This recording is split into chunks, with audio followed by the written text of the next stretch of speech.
This is the story of a movement. It's a story of people from all corners of the country coming together. From determined union organisers who won't quit, to courageous heads, teachers and school staff who persevere in the face of impossible circumstances, to parents who have led the charge for their children, because all of us share a simple conviction that a decent education for our children, for our pupils, for a whole generation of young people is non-negotiable.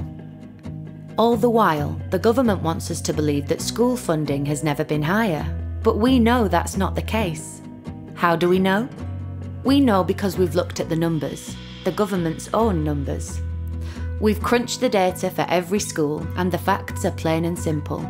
17,723 schools have suffered government cuts to per pupil funding since 2015. 17,723. We know what's happening because we see it every day. And so we've taken action again and again and again. We realised that not enough parents knew what had happened to school funding. So we told them. 2015, we decided that we couldn't just let the government make cuts without trying to do something about it.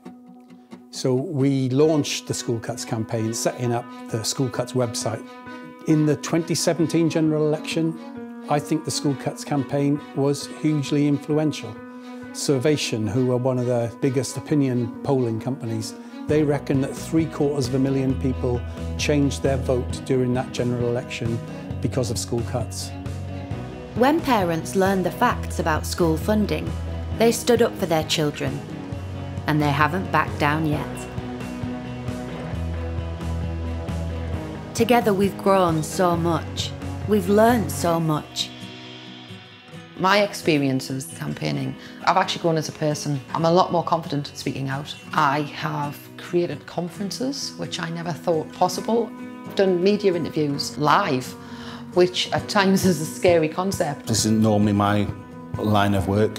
I prefer being in classrooms, but I'm expected to have some financial expertise in order to run a school, and when I could see that there was a financial crisis impending in the country, I had no choice but to stand up and say something about it.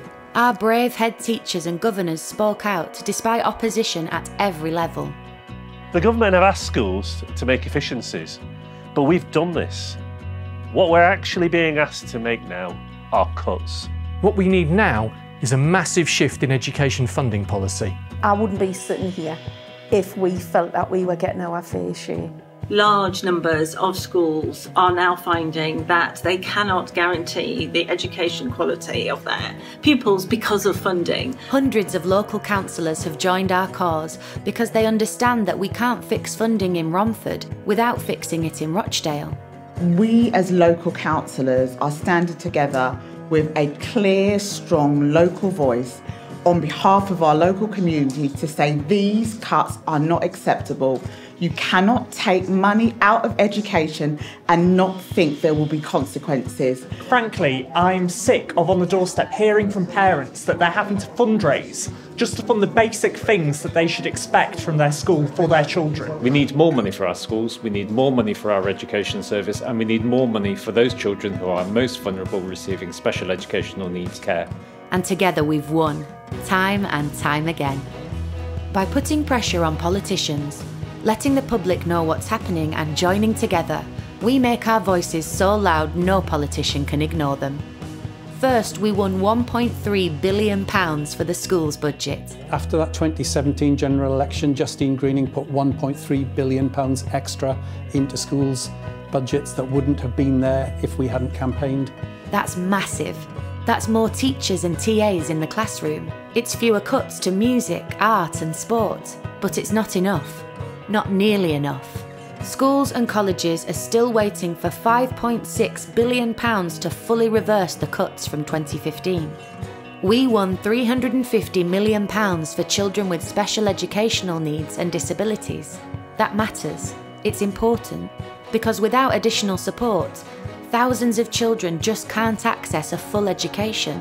It's a growing problem, and it's a growing problem because of the budget cuts, because of the crisis in SEND. It is absolutely vital that our children with SEND are properly funded. Our children aren't invisible, they need to be heard, they need the education, they deserve the same right as every other child in that class, in that school. But the truth is, these children and their families still need £1.5 billion from the government. But while nursery schools face closure and children are left without the option to do art or sports, we can't stop. While a child with special educational needs or disabilities is locked out of education without an appropriate place in school, we can't let up. While any child has to learn in buildings with holes in the roof, in a supersized class of 30 and 40, we have to keep going. That's why we're here. Still fighting, still speaking out, and our movement is growing. We have to step up our campaigning. Now's not the time to hang back and think, oh, we've won. We haven't won until the money is in our schools. Now is the real time to press on as hard as you can on every politician of every party. We want you to commit the money for our children's education. My message to the next Prime Minister and to the leaders of all our political parties is if you want to win the next general election, you have to make sure that education funding is right at the top of your manifesto, and that you have to pledge that the cuts will be reinstated and that we will have money for the previously underfunded areas. All of our children deserve the chance to succeed in our education system.